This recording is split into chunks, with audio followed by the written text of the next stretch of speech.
वो फाउंडेशन जहाँ से हमार बनल। तो प्रकाश उदय जी यहाँ बानी, हमार गुरु बानी। 99 में हमरा के यहाँ के भोजपुरी सम्मेलन में भोपाल लेके गए रही। तो हमार सौभाग्य बाटे कि वहाँ के सामने बानी और हमके बोले के ई मौका मिलल बाटे। तो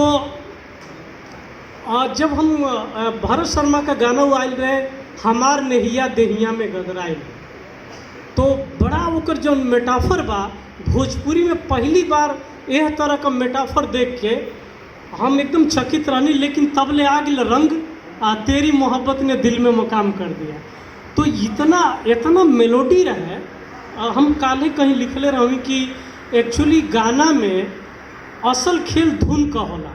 नौशाद साहब कहले बानी कि असल खेल धुन का बाटे और गायकी बहुत बाद में आवेला।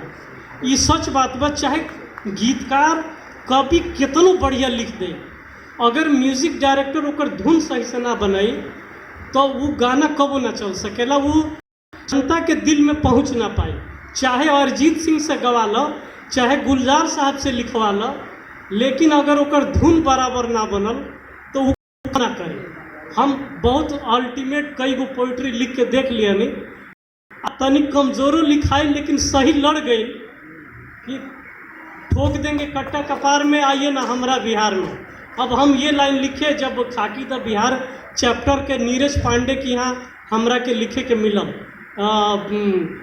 क्या नाम है उनका जो IPS है जिन्होंने वो किताब लिखी थी बिहार है, अमित लोढ़ा। तू बहुत जानकार हुआ ब्यूरोक्रेट लोगन का। तो अमित लोढ़ा का किताब हुए बिहार डायरी, वही पर नीरज पांडे बनौले रहनी खाकी द बिहार चैप्टर। वो स्क्रिप्ट हमरा के पढ़े के मिलल। जब पढ़नी तो शुरुआते होता गोली चल रहा बा ओइजा।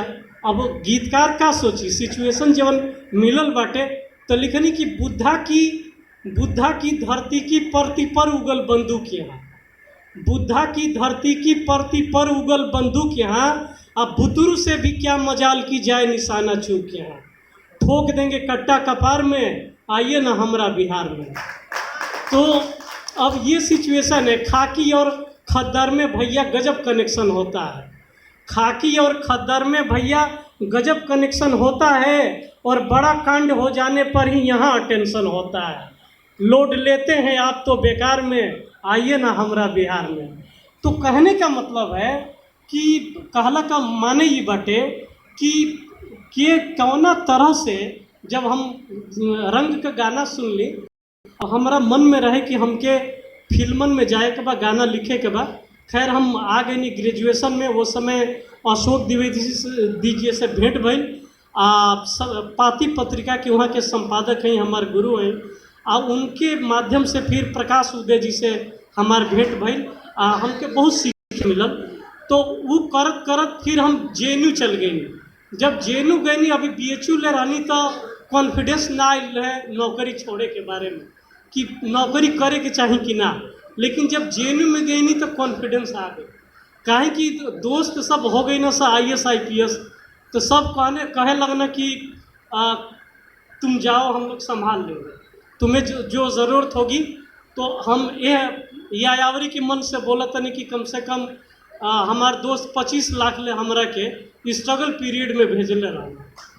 तो कि तू गाना लिखा, सबके भरोसा रहे। जब हम JNU गई तो हम वैजा एगो कविता सुनौले रहनी, काहे कौना कारण, हम पूछिला कौना कारण फूटल किरण भइल बिहान। केदारनाथ सिंह अपना किताब में हमार जिक्र कैले बनी कब्रिस्तान में पंचायत में।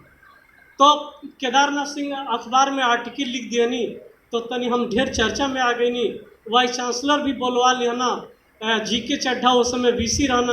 अरे भाई ऐसा क्या लिखते हो कि केदारनाथ सिंह जिक्र कर रहे थे। हम कहे अरे सर हम भोजपुरी में लिखिला, आप पंजाबी आपके समझ में ना आए। तो कहे कि अरे कविता का कोनो भाषा होला, हमरा के सुनावा समझाओ।